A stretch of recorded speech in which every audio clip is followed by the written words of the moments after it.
Hello friends, सभी योद्धाओं का स्वागत है। आज के लेक्चर में लेते हैं हम घनफल या घन। पिछले लेक्चर में हमने क्या किया था? घनमूल किया था। पिछला जो लेक्चर था उसमें हमने क्या किया था? घनमूल किया था। आज हम ले रहे हैं घन या घनफल कैसे ज्ञात करते हैं उसके बारे में चर्चा करते हैं। देखो, घन किसी भी वैदिक विधि से यदि घन ज्ञात करना हो, उसकी तीन विधियां हैं। वैदिक विधि से घन ज्ञात करने की कितनी विधियां हैं? आपके तीन विधियां। कौन कौन सी विधियां हैं? निखिलम विधि, अनुरूपण विधि, एकाधिकरण। निखिलम विधि है, अनुरूपण विधि है और एकाधिकरण विधि है। देखो, यदि घन का जो पिछले एग्जाम हो चुके हैं उसमें प्रैक्टिकल क्वेश्चन पूछे गए थे या थ्योरी के बेसिस पे क्वेश्चन पूछे गए थे। यदि बाई चांस पेपर टफ बनता है तो निखिल आपके इसमें क्या होगा? आपको पूछा जाए निम्न में से घन की विधि कौन सी है, तो कौन कौन सी विधि है? निखिलम विधि है, अनुरूपण विधि, एकाधिकरण विधि। यही विधियां क्या होती है? वर्ग में भी आती है। यही विधि क्या होती है? वर्ग ज्ञात करने की कितनी 6 अंकों तक 5 विधियां हैं। एकाधिकरण, पूर्वेण, अनुरूपेण, निखिलम, संकलन व्याकरण इष्ट विधि या द्वंद्व योग विधि। ये इष्ट विधि होगा। यहाँ तक समझ में आ गया। अब देखो, ये वर्ग ज्ञात करने की विधियां हैं और ये कौन सी हो गई? घन ज्ञात करनी। आपके वैदिक विधि से ज्ञात करने की कितनी विधियां हैं? यहाँ पे 3 विधियां दे रखी हैं, निखिलम, अनुरूपेण, एकाधिकरण। और हमने वर्ग के अंदर क्या पढ़ा था? एकाधिकरण, पूर्वेण, अनुरूपेण, निखिलम, संकलन व्याकरण इष्ट विधि और द्वंद्व योग विधि। इसके बारे में चर्चा की थी। अब इन सभी विधियों के बारे में क्या करते हैं? इसके सूत्र लेते हैं, उसके बारे में चर्चा करते हैं, कैसे इसके सॉल्व होंगे और कैसे प्रश्न पूछे जा सकते हैं। यहाँ तक स्टार्ट करते हैं। सबसे पहले आपको याद क्या करना है? घन की कितनी विधि होती है? 3 विधियां होती है। कौन कौन सी विधियां होती है? निखिलम विधि होती है, अनुरूपण विधि होती है और एकाधिकरण पूर्वेण होती है। यहाँ तक नेक्स्ट लेते हैं। सबसे पहले आपकी निखिलम विधि। सबसे पहले कौन सी विधि आ गई? निखिलम विधि। निखिलम विधि से किसी भी एक अंक का घन करने पर स्टेपों की संख्या क्या होगी? 3 होगी। स्टेपों की संख्या क्या होगी? 3 संख्या होगी। स्टेपों की संख्या क्या हो सकती है? 3 हो सकती है। ये आपके एनसीईआरटी की बुक जो दे रखी है उसके अंदर दे रखा है। यदि आपको ये क्लियर नहीं दिखाई दे रहा है तो ये देखना, दिखाई दे रहा है? अब देखो, ध्यान से देखना। सूत्र निखिलम आधार उप आधार के द्वारा 3 अंकों की 3 संख्याओं के द्वारा परस्पर होने पर उपयुक्त विधियों द्वारा ज्ञात किया जा सकता है। सबसे पहले इसके नीचे कुछ एग्जांपल दे रखे हैं। अब देखो, निखिलम आपको सीधा सीधा आपको क्या करना है? पहले सूत्र याद करना है और स्टेपों की संख्या याद करनी है। क्या याद करना है? सूत्र याद करना है और स्टेपों की संख्या याद करना है। सबसे पहले हमने क्या था? घन की कितनी अवधि होती है? 3 विधियां होती है। 3 विधि में सबसे पहले हमने क्या ले रहे हैं? निखिलम विधि। निखिलम विधि में कितने स्टेप बनते हैं? 3 स्टेप बनते हैं। निखिलम विधि में कितने स्टेप बनते हैं? 3 स्टेप। बार बार रिपीट क्यों करूं? क्योंकि यही एग्जाम में पूछे जाते हैं। निखिलम विधि के कितने स्टेप बनते हैं? 3 स्टेप। अब 3 स्टेप कौन कौन से होते हैं? संख्या प्लस विचलन इंटू 2। क्या होगा? संख्या प्लस विचलन इंटू क्या हो जाएगा? 2 हो जाएगा, इंटू 2। ये ध्यान रखें। फिर स्लैश, ये क्या है? स्लैश, ये ध्यान रखना। 3 इंटू विचलन का स्क्वायर। ये विचलन का स्क्वायर ऐसे भी कर सकते हैं हम, होल स्क्वायर। यहाँ तक ये विचलन का स्क्वायर। स्लैश क्या आएगा? विचलन का क्यूब। विचलन का क्यूब। सबसे पहले आपको पूछा जा सकता है निखिलम वैदिक विधि से घन ज्ञात करने का निखिलम विधि का सूत्र बताएं। यदि प्रश्न सिंपल सा बनेगा तो सूत्र बेसिस पे बनेगा। प्रश्न कहा जाएगा वैदिक विधि से किसी संख्या का घन ज्ञात करने पर निखिलम में उसका सूत्र बताएं। निखिलम में उसका सूत्र क्या होगा? संख्या प्लस विचलन इंटू 2। ये इंटू, ये ध्यान रखना, एक्स नहीं है, इंटू 2। 3 इंटू विचलन का स्क्वायर, विचलन का क्यूब। नहीं यहाँ तक समझ में आ गया? फिर से रिपीट कर रहा हूँ, बार बार रिपीट क्यों कर रहा हूँ? यदि पूछा जाएगा तो सूत्र ही पूछा जाएगा। ये आपके एनसीईआरटी में दे रखा था। संख्या प्लस विचलन इंटू 2 स्लैश 3 इंटू विचलन का स्क्वायर स्लैश विचलन का क्यूब। ये होता है आपके फर्स्ट स्टेप, ये मध्य या सेकेंड स्टेप और ये होते हैं तृतीय स्टेप। देखो, यदि पेपर टफली बनेगा तो सीधा सीधा कहेगा किसी संख्या का आपको कहा जाएगा उसका घन निकाले तो मध्य भाग स्टेप की संख्या या अंक बताए, मध्य भाग की संख्या या स्टेप बताए, ये भी कह सकता है। तो यहाँ पे तो क्लियर है सबके। इस स्लाइड के अंदर स्क्रीनशॉट ले लेना इसका। देखो, निखिलम विधि से एक किसी भी अंक का घन ज्ञात किया जा सकता है। यहाँ पे स्टेप की संख्या कितनी होगी? 3 होगी। संख्या प्लस विचलन इंटू 2 स्लैश 3 इंटू विचलन का स्क्वायर स्लैश विचलन का क्यूब। यहाँ तक नेक्स्ट लेते हैं। अब देखो, निखिलम विधि से हम क्या करना है? निखिलम विधि से स्टेप की संख्या कितनी होती है? 3 होती है। सूत्र ये हो गया आपका, ये सूत्र है।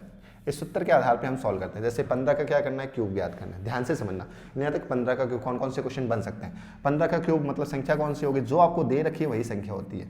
जो एग्जाम में आपको दे रखा है वही क्या होगी? संख्या होगी। आधार, आधार क्या होते हैं? हमेशा 10 के गुणज में होते हैं। 10 होगा, 100 होगा, 1000 होगा या 10,000 होगा। 10,000 हो सकता है। ये क्या हो सकते हैं? आपके आधार हो सकते हैं, जिसके बारे में हमने चर्चा वर्गमूल का जब हम लेक्चर किया था तो उसके अंदर हमने बता रखा है। तो आगे लेते हैं। देखो, जो आपके सूत्र का संख्या क्या दे रखी है? 15 प्लस विचलन। अब विचलन क्या होता है? आधार। आधार इसके लिए क्या आएगा? 10 आएगा, क्योंकि 1 से लेकर 99 तो जो भी होते हैं आधार 10 भी आ सकता है और पीछे 99 में इसमें 100 भी आ सकता है।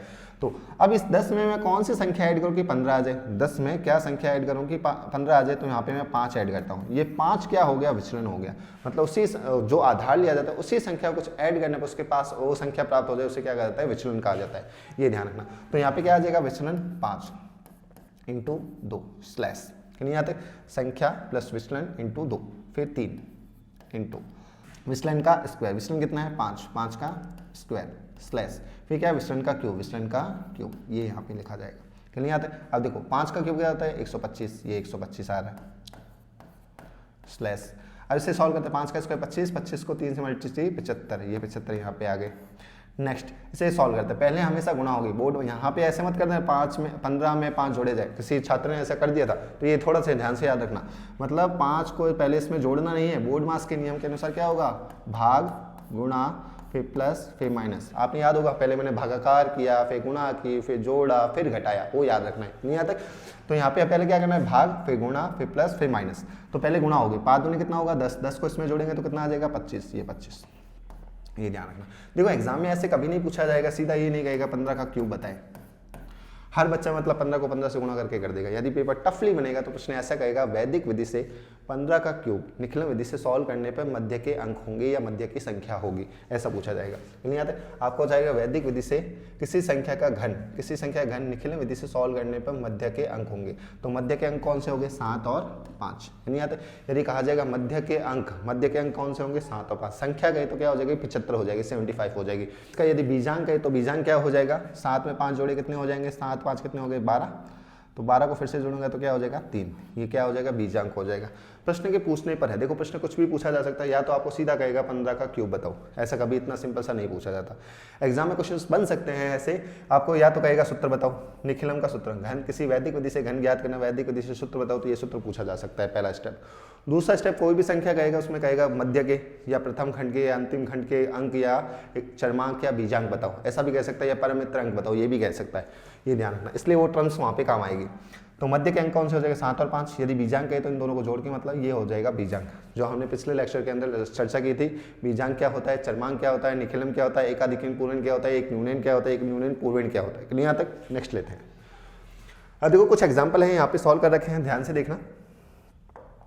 देखो 15 का क्यूब ये हो गया बेस पर, ये 98। अब थोड़ा यहाँ पे देखना, यदि एग्जाम की दृष्टि से पूछे ये भी महत्वपूर्ण क्वेश्चन बनता है, ये ध्यान रखना कैसे बनता है, ध्यान से देखना।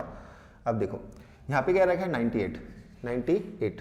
अब देखो सॉल्व करके देखते हैं, 98 है, दिखाई दे रहा है सबको। देखो 98 का क्यूब, अब 98 का क्यूब करना है तो सबसे पहले संख्या कौन सी हो जाएगी, ध्यान से देखना। यहाँ पे ये क्लियर करता हूँ,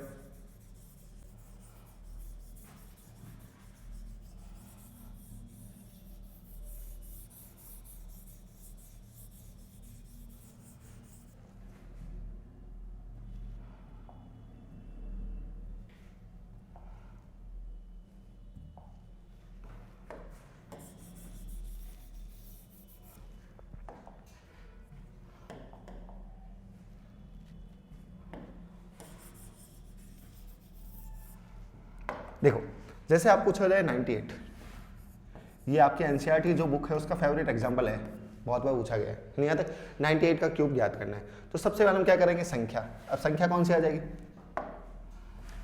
संख्या 98 प्लस, अब देखो विचार, सबसे पहले आधार कितना आएगा 100। अब ये संख्या आ जाए तो विचलन क्या हो जाएगा, इसमें से इसको घटाऊंगा, विचलन मतलब 100 में से क्या घटाऊंगी, ये आ जाए तो 2 घटाऊंगा, क्या आ जाएगा 2 घटाऊंगा तो माइनस का 2। यहाँ तक क्लियर सबके, माइनस का क्या आ जाएगा 2 आ जाएगा। अब देखो विचलन क्या आ गया -2, तो यहाँ पे मैं लिखूंगा -2 इंटू क्या आएगा 2, ये पहला स्टेप हो गया। ये एनसीईआरटी का वो फेवरेट एग्जाम्पल है 98 का क्यूब।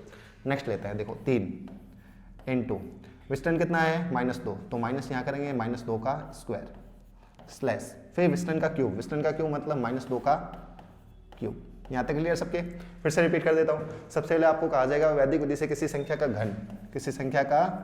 घन ज्ञात करने की निखिलम विधि है। कौन सी विधि है, निखिलम विधि। कितने स्टेप बनते हैं, 3 स्टेप बनते हैं। सूत्र क्या होता है, संख्या प्लस विचलन इंटू 2 स्लैश 3 इंटू विचलन का स्क्वायर स्लैश विचलन का क्यूब। यहाँ संख्या 98 दे रखी है, तो आधार क्या माना जाएगा, 100 माना जा जाएगा कि नहीं। यहाँ तक 100, तो 100 में से क्या घटाओगे, 98 आ जाए तो -2 घटाऊंगा, तो ये -2 क्या हो गया, विचलन हो गया। संख्या 8 विचलन -2 इंटू 2 स्लैश 3 इंटू विचलन का स्क्वायर -2 का स्क्वायर, तीसरा विचलन का क्यूब -2 का क्यूब। अब देखो इसे सॉल्व करते हैं। यहाँ पे देखो सबसे पहले क्या आएगा, -2 का क्यूब, तो क्या आएगा -0.8 कि नहीं। यहाँ तक नेक्स्ट देखो स्लैश में क्या आएगा, 12, 2 का स्क्वायर क्या होता है 4, 3 को 4 से मल्टीप्लाई करने पे कितना आ जाएगा 12, ये 12 कि नहीं। आता अब इसे सॉल्व करते हैं। तो सबसे पहले क्या आएगा, इसमें गुणा करते हैं, तो इसको इससे मल्टीप्लाई करते हैं, तो 2 दूनी कितना हो जाएगा 4, क्यों पहले गुणा होती है, पहले क्या होती है गुणा, 2 दूनी 4 -4 माइनस घटाने पर ये कितना आ जाएगा 94 मतलब 94 आ जाएगा। ये 4 स्टेप हो गए। यहाँ तक क्लियर सबके, आगे समझ में। अब देखो यहाँ पे एक कंडीशन अप्लाई होती है, थोड़ा सा ध्यान से देखना यहाँ पे। अब देखो यहाँ पे यदि मैं अंक लूँ तो ये माइनस आ रहा है कि नहीं आते, थोड़ा ध्यान से। यदि क्वेश्चन बनेगा तो इसी बेस पे बनेगा। यदि यहाँ पे माइनस आ रहा है, अब संख्याओं को जब साथ में लिखा जाता है तो बीच में माइनस नहीं लगता है, तो हम क्या करेंगे, इस माइनस को हटाने के लिए इसमें से एक उधार लिया जाता है, इसमें से एक उधार लिया था। अब उधार 1 लेंगे तो यहाँ पे 100 के बेसिस पे आएगा। ये क्यों आएगा 100 के बेसिस पे, क्योंकि हमने आधार क्या माना है 100 माना है। ये ध्यान रखना, 100 के बेसिस पे क्यों आएगा, क्योंकि आधार हमने यहाँ पे क्या माना है 100 माना है। यदि यहाँ पे आधार हम 10 मानते तो एक उधार लेते मतलब 10 की वैल्यू आती, मतलब ये उधार ले रहा है, यहाँ वैल्यू 1 ना आके कितनी आएगी 100 आएगी। यदि यहाँ पे आधार 10 आता तो वैल्यू कितनी आती 10 आती। यदि आधार 1000 मानता तो यहाँ पे वैल्यू कितनी आती 1000 आती। एक उधार की वैल्यू, एक उधार की वैल्यू एक ही होती है। लेकिन वैदिक विधि में यहाँ पे याद रखना है, इसे पॉजिटिव करने के लिए 94 का 94 आएगा। अब देखो इसमें से एक चला गया तो ये कितना बचा 11। अब ये एक यहाँ पे चला गया तो 100 में से 8 चले गए तो कितने बचे 92। 100 में से 8 चले गए कितने बचे 92। देखो 92 ये रहा, 100 में से 8 गए 92। अब यहाँ पे क्या आएगा एज इट इज आएगा। अब ऐसा नहीं आएगा सीधा सीधा, ये ऐसे नहीं 2 लिखा 9 आगे चला जाएगा, ऐसा कभी नहीं होगा। यदि आप आधार में 10 मान है तो एक संख्या रहेगी। यदि आधार में 100 मान रहे हैं तो यहाँ पे 2 डिजिट आएंगे। यदि आधार में यहाँ पे 1000 मान रहे हैं तो 3 डिजिट आएंगे, ये ध्यान रखना। नहीं तो 92 का 92 आएगा, 11 का 11 आएगा, 94 का 94 आएगा, और ये आंसर हो गया आपके। तो इसका मतलब 98 का 98 का क्यूब करने पर क्या आएगा 9419192, ये आंसर हो गया। आपको कहा जा सकता है 98 का क्यूब करने पर शून्यों की संख्या कितनी होगी, ऐसा भी पूछा जा सकता है। तो शून्यों की संख्या, तो इसके अंदर शून्य आ रहे हैं क्या, नहीं आ रहे, तो आंसर होगा इनमें से एक भी शून्य नहीं होगा। नहीं यहाँ तक नेक्स्ट लेते हैं। अब देखो कुछ एग्जाम्पल है जो आपको नोट करके स्क्रीनशॉट लेना, जो ट्राई करना। यहाँ तक ये यहाँ पे याद रखना है आपको, यहाँ पे गलती होने के चांसेस होते हैं। कुछ एग्जाम्पल है जो ये देख लेना, 98 का है, 190 का है, और ये 1001 का क्यूब है, ये ध्यान रखना। थोड़ा ध्यान से सॉल्व कर लेना, दिखाई दे रहा है। अब देखो नहीं आता, ये नोट कर लेना और सॉल्व करना। नेक्स्ट लेते हैं। देखो नेक्स्ट कुछ बार संख्याओं के पास में गैप ज़्यादा आ जाता है, हल करने में दिक्कत होती है, उसके लिए एक और सूत्र बनाए, उपाधार सूत्र। ये निखिलम का घन, किसी भी संख्या का घन ज्ञात करने पर निखिलम विधि से उपसूत्र कौन सा होगा, तो उपसूत्र कौन सा हो जाएगा, उपाधार अंक का स्क्वायर संख्या प्लस विचलन इंटू 2 स्लैश। नहीं आता। नेक्स्ट उपाधार अंक, अब यहाँ पे क्या आएगा 3, ये 3 है, ये ध्यान रखना 3 लिखा हुआ है, इंटू उपाधार अंक इंटू 3 इंटू विचलन का स्क्वायर स्लैश विचलन का क्यूब। अब देखो कैसे सॉल्व होगा, 23 है, 23 के लिए आधार क्या आ गया 10 आ गया। अब 10 है, इसको आधार 20 के पास में लाने के लिए उप आधार माना जाता है। ये उप आधार कहाँ माना जाता है, उसको इसके पास में लाने के लिए उसे उप आधार माना जाता है। तो 10 को किससे गुणा करूँ, किसके पास में संख्या आ जाए, मतलब 2 से गुणा करूँ तो ये क्या आ जाएगा 20 आ जाएगा। तो यहाँ पे पास में आ गया। अब 20 में क्या जोड़ो कि वह संख्या 23 आ जाए, तो यहाँ पे 3 जोड़ा जाएगा, तो 3 जोड़ा जाएगा तो ये क्या हो जाएगा 23 हो जाएगा। तो यहाँ पे विचलन बराबर क्या हो गया 3 हो गया, उप आधार अंक क्या हो गया 2 हो गया। यहाँ तक समझ में आ गया। अब देखो इसे सॉल्व करते हैं, कैसे सॉल्व किया जाता है, ध्यान से देखना।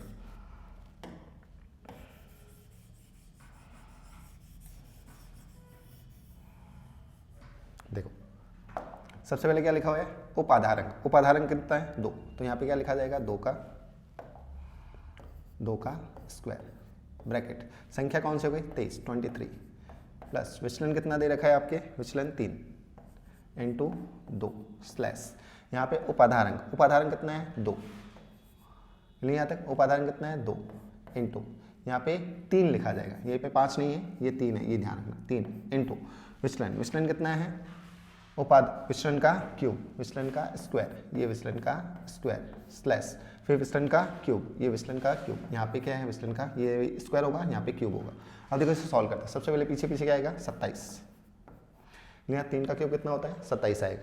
अब देखो यहाँ पे क्या आएगा 3 दूनी 6, अब ये क्या होगा 3 का स्क्वायर 9, नेक्स्ट कितना हो जाएगा 54, 54 नहीं आता 54। अब यहाँ पे क्या हो जाएगा, इसे सॉल्व करेंगे तो 2 दूनी कितना हो जाएगा 4, अंदर सॉल्व करेंगे तो पहले क्या होगा आपके डिवाइडेशन होगा, फिर मल्टीशन, फिर ऐड, फिर लेस होगा, फिर 3 दूनी कितना हो जाएगा 6, 6 इसमें ऐड करते हैं, 6 ऐड करने पर कितने हो जाएंगे ये 29, नहीं आता 29 को 4 से मल्टीप्लाई करने पर क्या आ जाएगा 4 से, ये 4 से मल्टीप्लाई करेंगे 16, नहीं आता। अब जोड़ते हैं, ये यहाँ पे क्या आएगा 7, ये 2 आगे चला जाएगा, 2 आगे चला जाएगा 54 में 2 जोड़ने 56, 6 5 कहाँ चला जाएगा आगे चला जाएगा, आगे जाने पर ये कितना हो जाएगा आपके 5 इसमें ऐड करते हैं तो 121, ये 121, ये हो गया इसका क्यूब, नहीं आता। इस तरह से ये सॉल्व किए जाते हैं। इसके कुछ एग्जांपल है जो ध्यान से देखना, दिखाई दे रहे हैं, अब देखो ठीक है, ये नोट करके रखना, कंटिन्यू प्रैक्टिस करना इसकी। नेक्स्ट लेते हैं, अब देखो नेक्स्ट विधि आ गई अनुरूपण विधि। कौन सी विधि आ गई अनुरूपण। सबसे पहले हमने कौन सी की थी निखिलम विधि। निखिलम विधि के अंदर उपसूत्र आधार निखिलम का था, 2 सूत्र थे, दोनों सूत्रों को याद करना और प्रैक्टिस कर लेना। कुछ एग्जाम्पल्स है उससे थोड़ा सा ध्यान से देखना, जो लास्ट एग्जाम्पल था उसे जरूर ध्यान से देखना। नेक्स्ट है अनुरूपण। अनुरूपण क्या होता है, किसी संख्या का घन ज्ञात करने के लिए 4 खंड, कितने स्टेप बनते हैं 4। निखिलम में कितने स्टेप बनते हैं 3 स्टेप बनते हैं। इसमें कितने स्टेप बनते हैं आपके 4 स्टेप बनते हैं, ये ऐसे याद रखना। निखिलम कितने स्टेप बनते हैं 3 स्टेप बनते हैं, और आपके अनुरूपण में कितने बनते हैं 4 स्टेप बनते हैं। 2 अंकों का घन ज्ञात करने के लिए सबसे उपयुक्त विधि है। 2 अंकों का मतलब 11 से लेके 99 तक, 11 से लेकर 99 तक किसी भी संख्या का घन ज्ञात करना उसके लिए उपयुक्त विधि मानी जाती है, ये ध्यान रखना।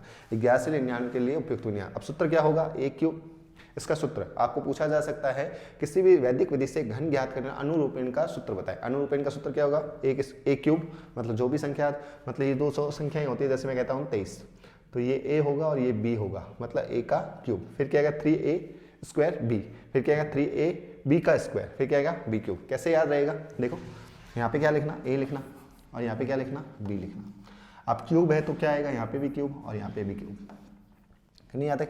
फिर क्यूब है तो 3ab यहाँ पे लिख दो एक बार, और 3ab यहाँ पे लिख दो, लिख दिया। एक बार क्या करो a का स्क्वायर कर दो और एक बार b का स्क्वायर कर दो, ये सूत्र बन गया। ऐसे याद रहेगा, नहीं तो रट्टा मारोगे याद नहीं रहेगा। क्या करना है, पहले a लिख देना फिर b लिख देना, ठीक है। अब क्यूब आपको ही बताया, घन है तो 3 घात 3। अब क्या करेंगे, घात 3 है तो 3 यहाँ पे भी ए बी और ये भी। पहले क्या करेंगे a का स्क्वायर और फिर क्या करेंगे b का स्क्वायर, ये आपके सूत्र हो गया। एग्जाम के अंदर सूत्र पूछा जा सकता है, इसलिए थोड़ा ध्यान से सॉल्व करना। नहीं आता, इसके कुछ एग्जाम्पल लेते हैं जैसे। अब देखो अनुरूपण विधि से यदि आप प्रैक्टिकल क्वेश्चंस पूछे जाए तो कैसे पूछे जाएंगे।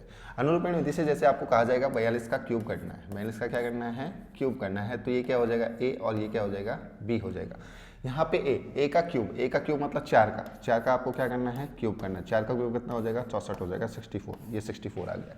Next 3a square b, 3a square मतलब 3 लिखेंगे, a का मतलब a की वैल्यू कितनी है 4 का स्क्वायर कितना हो जाएगा 16 हो जाएगा, इंटू यहाँ पे b कितनी वैल्यू है 2, तो 2 है तो यहाँ पे क्या आएगा 2 आएगा, तो यहाँ पे 2 से मल्टीप्लाई, 3 दूनी कितना हो जाएगा 6 को इसमें मल्टीप्लाई करेंगे 36, हाथ के 3, 6 3 कितने हो जाएंगे 9, 96, ये आपके 96 आ गया। नहीं आता। नेक्स्ट लेते हैं, नेक्स्ट स्टेप आपको क्या है 3ab स्क्वायर, 3 लिखा, a की वैल्यू कितनी है यहाँ पे 4, तो यहाँ पे 4 लिखेंगे, इंटू b की वैल्यू कितनी है यहाँ पे 2, यहाँ पे b की वैल्यू कितनी है 2 है, b का स्क्वायर मतलब कितना हो जाएगा 16, 4 चौक 16, 16 को 16 कितना होता है 48, ये 16 48। नेक्स्ट ये क्या है b का क्यूब, b की वैल्यू कितनी है यहाँ पे 2, यहाँ पे 2 का क्यूब है, यहाँ पे क्या है 2 का क्यूब कितना होता है 8, ये 8 आ गया। नहीं आता, मतलब स्टेप है। यदि प्रश्न में पूछा जाएगा अनुरूपण विधि से किसी संख्या का घन करने पर, किसी संख्या क्या करने का पर घन करने पर तीसरा स्टेप मतलब कौन सा हो जाएगा, तीसरा स्टेप ये। तीसरे स्टेप के अंक कौन से हो जाएंगे 4 और 8। यदि पूछे संख्या कौन सी हो जाएगी 48 हो जाएगी, 48 हो जाएगी। यदि आपको पूछे सेकंड स्टेप का बीजांक पूछे, सेकंड स्टेप का बीजांक मतलब सेकंड स्टेप कौन सा, तो ये फर्स्ट, ये सेकंड, ये थर्ड, ये फोर्थ, तो ये फर्स्ट स्टेप ये सेकंड स्टेप ये। सेकंड स्टेप का बीजांक पूछे तो इन दोनों को जोड़ेंगे कितना हो जाएंगे 9 6 कितने हो जाएंगे 15 को फिर से जोड़ेंगे तो आंसर क्या आ जाएगा 4, तो बीजांक कितना आ जाएगा 4 आ जाएगा। तो अनुरूपण विधि से यदि आपको किसी भी संख्या का वर्क करना हो, जैसे 11 से लेकर 99 पे वर्क करना हो, तो इस टाइप से एग्जाम में आपके क्वेश्चंस पूछे जा सकते हैं। या तो वह कहेगा मतलब चौथा स्टेप बताइए, या तीसरा स्टेप बताइए, या चौथा स्टेप, दूसरा स्टेप या फर्स्ट स्टेप बताइए। या आपको सूत्र पूछा जा सकता है अनुरूपण विधि से वर्क घन करने का, मतलब सूत्र क्या होगा, तो ये आपके सूत्र देगा a क्यूब, क्या आएगा a क्यूब, फिर क्या आएगा आपके a क्यूब, फिर क्या आएगा 3a² b, फिर क्या आएगा 3ab का स्क्वायर, फिर क्या आएगा b का क्यूब आएगा। सूत्र पूछा जा सकता है, स्टेप पूछे जा सकते हैं, बीजांक पूछे जा सकते हैं, चरमांक पूछे जा सकते हैं या परमित्रांक पूछे जा सकते हैं। अब देखो कुछ एग्जाम्पल है जो देखना ध्यान से, इसे ट्राई करना। नेक्स्ट लेते हैं। अब देखो एकाधिकरण पूर्ण विधि, एग्जाम के अंदर सबसे कम क्वेश्चन पूछे जाते हैं एकाधिकरण पूर्ण विधि के। इसमें 4 खंड बनते हैं। कितने खंड बनते हैं? 4 खंड। इसमें हमेशा थ्योरी के क्वेश्चन बनते हैं, प्रैक्टिकल क्वेश्चन बनने के चांसेस 0% है। बाई चांस पूछे तो याद रखना कैसे सॉल्व होता है, नहीं यहाँ तक। अब देखो एकाधिकरण पूर्ण विधि के कितने खंड बनते हैं? 4। सबसे पहले हमने कौन सी की थी, कौन सी विधि की थी? निखिलन विधि की थी। निखिलन विधि के कितने स्टेप बनते हैं? 3 बनते हैं। फिर अनुरूपण विधि, अनुरूपण विधि के कितने स्टेप बनते हैं? 4 स्टेप बनते हैं। फिर आपके आगे एकाधिकरण पूर्ण, एकाधिकरण पूर्ण के कितने सूत्र बनते हैं? 4 खंड बनते हैं। अब देखो इसमें विचलन का सूत्र पूछा जाता है, बहुत सारे एग्जाम में पूछा जाएगा तो यही पूछा जाएगा। देखो विचलन, विचलन का सूत्र क्या होगा? 3 × इकाई का अंक माइनस 10। जो भी संख्या है, कोई भी संख्या आपको जो दे रखी है उसका इकाई का अंक जो दे रखा है ना, उसका मतलब ये होगा, उसका इकाई अंक का मतलब 3 × इकाई का अंक। जैसे यहाँ पे कोई संख्या लिख दो, ये इसका घन को आपको कहा जाएगा 3, 4, 5 का वैदिक विधि से घन करने पर एकाधिकरण पूर्ण में विचलन बताएं। एकाधिकरण क्या बताए? विचलन बताएं। तो यहाँ पे क्या होगा? विचलन बराबर 3 × इकाई का अंक, इकाई का अंक क्या है? 5 माइनस 10। 5 थी कितना होता है? 15। 15 में से 10 के कितने बचे? 5। तो आंसर क्या हो जाएगा? 5 भी हो जाएगा। अब देखो यहाँ पे ऐसे आ जाए बाई चांस 2, तो यहाँ पे क्या आएगा? इकाई 3, इकाई का अंक कितना है? 2 माइनस 10। 3 दूनी कितना होगा? 6, 10। अब घटाऊंगा तो यहाँ पे क्या आएगा? -4 आएगा। तो इकाई का अंक क्या होगा? -4 होगा। यहाँ पे विचलन, विचलन क्या होगा? -4 होगा। और इसके लिए विचलन पूछे तो 5 हो जाएगा।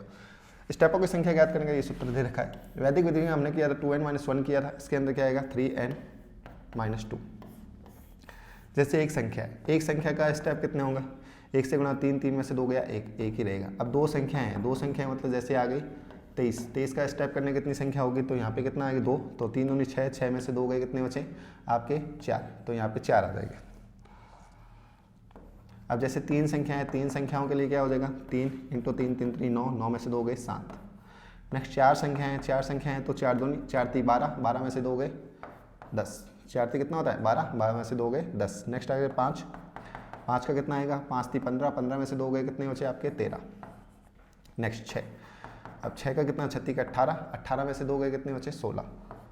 ये 16 स्टेप बनेंगे। मतलब ऐसे आपके सिलेबस के अंदर 6 अंकों तक दे रखा है, इसलिए स्टेपों की संख्या से आप ज्ञात कर सकते हैं। नहीं आते ज़्यादातर एग्जाम में यही पूछा जाएगा आपको, क्या? वैदिक विधि से किसी संख्या का घन एकाधिकरण पूर्ण विधि से ज्ञात करने पर स्टेपों की संख्या 4 होती है। इसमें विचलन कैसे ज्ञात होता है? विचलन बराबर 3 × इकाई का अंक माइनस 10। नोट कर लेना से। नहीं आता? नेक्स्ट लेते हैं। अब देखो कैसे, इसका सूत्र क्या आता है? देखो ये इसका सूत्र होता है 4 खंड। अब देखो इससे सीधा तो नहीं लिख सकते, तो इसके स्टेप बेस पे ऐसे लिखा जाता है। पहला स्टेप क्या कहलाता है? दाही अंक का वर्ग, दाही अंक का वर्ग, वर्ग का मतलब स्क्वायर, इनटू उसका एक अधिक। सेकंड, दाही अंक का वर्ग इनटू विचलन। फिर क्या लिखा है? 3 × दाही अंक का अंक इनटू इकाई के अंक का स्क्वायर। नेक्स्ट क्या आएगा? इकाई के अंक का क्यूब। ये ऐसे स्टेप आपको पूछा जा सकता है वैदिक विधि से एकाधिकरण पूर्ण में फर्स्ट स्टेप कौन सा होगा, या सेकंड खंड कौन सा होगा, तीसरा खंड कौन सा होगा और चौथा खंड कौन सा होगा। नहीं आता कौन सा होगा? अब देखो इसे सॉल्व कैसे किया जाता है, ध्यान से देखना। ये अब देखो जैसे ये एक संख्या है, ये खंड है एकाधिकरण, यानी इसका क्यूब करना है मुझे।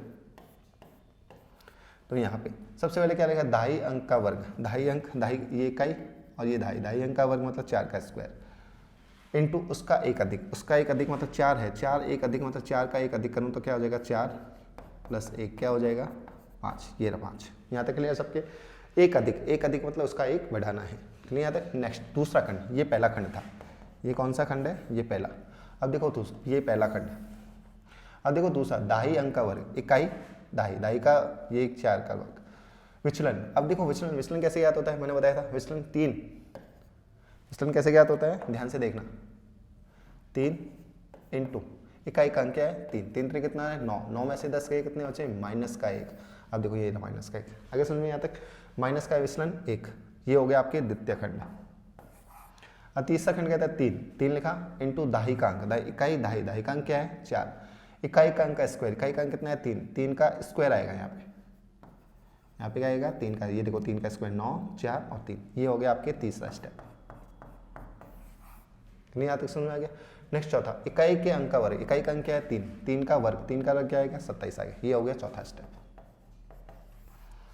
आगे समझ में? आपको स्टेप पूछे जाएंगे तो इस तरह से पूछे जाएंगे, ये याद रखना, स्क्रीनशॉट ले लेना। ऐसे जोड़ा जाएगा तो पीछे से एक एक संख्या लिखी जाएगी। नेक्स्ट देखना, देखो ये एकाधिक अंक का मतलब ये आपके एनसीईआरटी के जो बुक्स है उसके अंदर दे रखा है, ध्यान से देखना। वही सूत्र है, देखो एकाधिक अंक गुणे एक सूत्र द्वारा दो अंकों किसी भी संख्या का घनफल ज्ञात किया जा सकता है।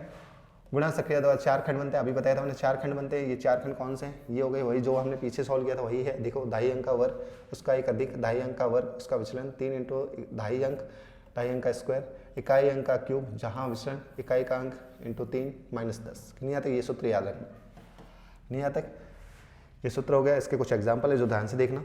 ये अब देखना दिखाई दे रहा है क्लियर यहाँ तक? अब देखो